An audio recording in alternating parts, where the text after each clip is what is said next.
ताजमहल है, उसके ऊपर इतने कसीदे पढ़े जाते हैं, इतनी शेर व शायरी होती है, लेकिन बेसिकली ताजमहल तो कब्र है। उसको बहुत खूबसूरत तरीके से बना दिया, उसको आलीशान तरीके से बना दिया, उसमें हीरे जड़ दिए, लेकिन है तो कब्र, उसके अलावा तो कुछ नहीं है।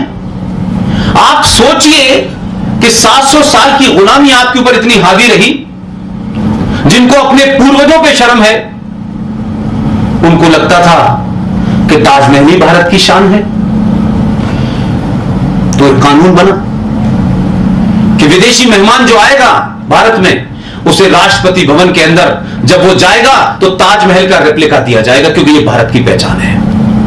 किसी देश के एक ईमानदार मुसलमान मौलवी ने, हफीज ने, किसी ने नहीं बोला, मुफ्ती ने, कि भाई ये कब्र है और कब्र को घर में रखना हराम है, लेकिन ताजमहल 90% मुसलमानों के घर में रखा हुआ है। अब सवाल यह है कि मैंने जैसा कहा कि अल्लाह ने भेजा इसको, ये चले गए राष्ट्रपति भवन। इसलिए मैं कह रहा हूं, बड़ी ईमानदारी से कह रहा हूं, इस सदी में जो कौम पूरी दुनिया में जलीलो ख्वार हो रही है, हमारा लीडर हो ना हो, लेकिन उनके लिए बहुत इंपॉर्टेंट लीडर है ये उनकी समझ में नहीं आ रहा है। देर में समझ में आएगा, देर में समझ में आएगा, क्योंकि उनके यहां तो ये रस्म है कि जब चला जाता है तब आदमी को याद करते हैं, अच्छा वो ये कह रहा था। राष्ट्रपति भवन गया और उसने पूछा प्रणब मुखर्जी जी से कि ये भारत के जो मेहमान आते हैं दुनिया भर के, हम जब उन्हें रात्रि भोज देते हैं और भारत की याद में, भारत की पहचान के रूप में हम क्या देते हैं, तो प्रणब मुखर्जी ने कहा कि साहब ताजमहल दिया जाता है। तो मुझे नहीं पता कि मोदी साहब ने कहां कुरान शरीफ पढ़ा है, लेकिन कुछ कुछ बातें उनकी बिल्कुल फिट हैं। उन्होंने कहा साहब ये भारत की पहचान कब से हो गई, भारत की तो ये पहचान नहीं है। उनका यही रस्म चल रही है। उन्होंने कहा बंद कर दे, बंद हो गया। फिर उन्होंने क्या फैसला लिया, ये महत्वपूर्ण है।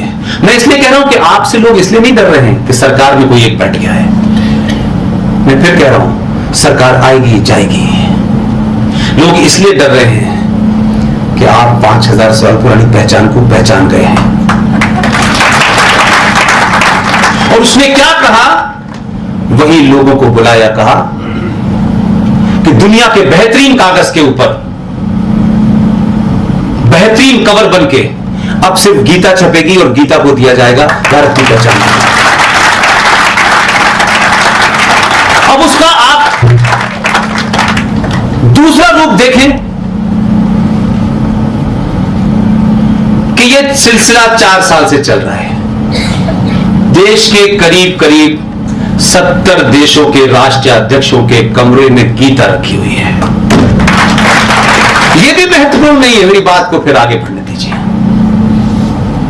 कहते हैं ना कि आपके घर में अगर किसी बहादुर की तस्वीर टंगी होती है तो वो लगातार आपको इंस्पायर करती है। आपकी मां अगर आपसे ये रोज कहे कि मेरा बच्चा बहादुर है, मेरा बच्चा शेर है, तो उस बच्चे में एक खास किस्म की चेतना जगती है। ये अनकॉन्शियसली, साइकोलॉजिकली उसकी साइकोलॉजी पे असर पड़ता है। 70 देशों में, जिन देशों में गीता रखी हुई है, उसका असर यह हो रहा है कि जब आपके यहां, क्योंकि हमारे यहां तो आदत है किताब मिल जाए कहीं से तो लोग लाके ड्राइंग रूम में सजाने के लिए रखते हैं, लेकिन विदेशी लोग थोड़ा समझदार होते हैं, वो पढ़ते हैं उसको, और अगर नहीं समझ में आती तो एक्सपर्ट्स को बुला के पढ़ते हैं। कुछ लोगों ने पढ़ी, कुछ लोगों ने नहीं पढ़ी, कुछ लोगों ने सुनी। तो आपके देश में पुलवामा हो गया, 40 बहादुर सैनिकों को भारत के गद्दार आतंकवादियों ने, जो कश्मीर में इस्लामिक आतंकवादी हैं, उन्होंने मार दिया। उसकी प्लानिंग जरूर पड़ोस में हुई थी, लेकिन मारने वाला कश्मीरी मुसलमान था। उसका फर्क क्या हुआ कि भारत ने पूछा नहीं किसी को, न सवाल पूछा, न जवाब दिया किसी को। सिर्फ यही खास समय आने पे सही जवाब देंगे। उनको आदत पड़ चुकी थी पिछले 40 साल से, भारत पे हमला करो इससे पहले कि भारत कोई जवाब दे, भारत को बैकफुट पे कर दो, और एक लॉबी इस देश में पहले से तैयार बैठी होती है, वो भारत के लोगों को ही सवाल पूछना शुरू कर देती है। इस बार वो लॉबी इंतजार कर रही थी कि भारत सरकार कब डोजियर देने वाली है, और लगातार डोजियर का इंतजार कर रही थी। और वो जो क्रिकेट खेलते खेलते बने हैं वहां, जिन्हें आईएसआई किसी कारण से लाई है, उनको भी गलतफहमी हो गई कि हां डोजियर आने वाला है। यह अलग बात है कि मात्र 12 दिन में आपने डोजियर नहीं भेजा, सीधे तौर पे डोज दे दी। और जब आपने डोज दी तो क्या हुआ? दुनिया के किसी मुल्क ने यह नहीं कहा, एक मुल्क ने आपसे यह सवाल नहीं किया, हिम्मत नहीं उसकी, उनके जो सबसे घनिष्ठ मित्र है उनका भी सवाल नहीं आया कि भाई ये तो आपने गलत कर दिया। बल्कि यह कहा कि शाम को जो ब्रह्मोस लगाई गई थी, इससे पहले कि इसका बटन दबे, अभिनंदन को वापस भेज दो, हम नहीं बचा पाएंगे तुम। ये नहीं पता आपको? भारत सरकार ने पहली बार अपनी सारी मिसाइल ऑन कर दी थी। जो बातें पब्लिक डोमेन में है वही पता है हमको। यूएस ने फोन करके कहा इमीडिएटली, कोई अगर मगर मत करना, कोई पता नहीं है, जो ब्रह्मोस है वो वहां से पार करते हुए अफगानिस्तान तक जाती है। अब उन्होंने भेज दिया, फौरन आया और इंश्योर किया कि जो पाकिस्तान के फॉरेन ऑफिस की सबसे बहादुर महिला थी उसके साथ भेजा। तो हमारे यहां नए लोगों को लगा रही है क्या बात होगी भाई, ये तो कुछ गड़बड़ होगा। तो फौरन हमारे यहां के लोगों ने कहा इमरान खान का क्या जेस्चर है, इसको उसे नोबेल प्राइज मिलना चाहिए। तो हमारे लोग नोबेल प्राइज दिलवा रहे थे। अब तो ना उसको नोबेल प्राइज मिला, और उसको ये और कह दिया गया है कि दोबारा करोगे तो जो 90 किलोमीटर की दूरी थी रावलपिंडी से वो कम हो जाएगी इस बार।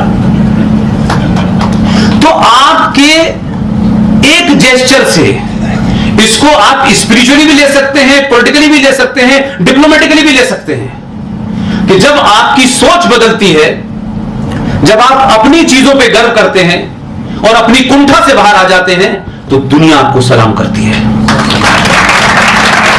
दोस्तों, पाकिस्तान आर्थिक तंगी से गुजर रहा है। खाने को दाना नहीं और इन्हें कटोरी में कश्मीर चाहिए।